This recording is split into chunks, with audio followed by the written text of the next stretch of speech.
Liebow. I'm a general internist in Rochester, and I'm concerned about what's happening in Washington with Medicare.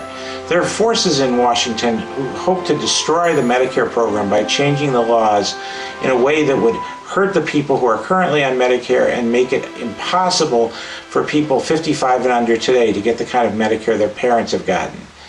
We're going to have a forum next Wednesday, June 29th, at the Rochester Public Library Auditorium, sponsored by the Olmsted County DFL, about this and two other health reform topics. I hope you can join us.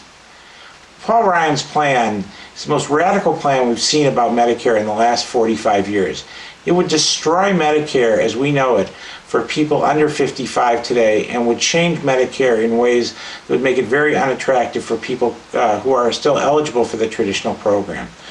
The Ryan plan would take away many of the benefits to Medicare that were created in the Affordable Care Act of 2010, including closing the drug gap and additional preventive measures that were instituted in the 2010 law.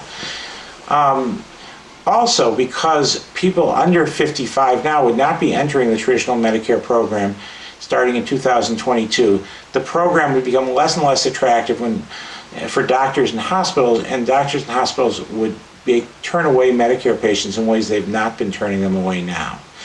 But the real problem is for people who are 55 and under.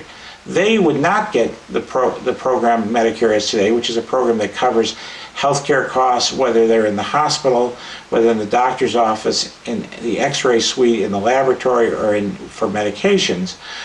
But they would instead be getting a voucher and have to buy insurance in the private market.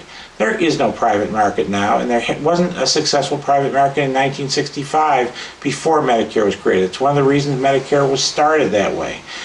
The Ryan program is a fantasy that somehow private insurance will be able to step in and create a market for people in their past 65 in ways that will allow them to maintain the same kind of care they're getting now. It's just not going to happen, and we're going to talk about why. I hope you can join us and my two colleagues who will also be speaking at the Rochester Public Library Auditorium at 7:15 Wednesday, June 29th. Thank you very much.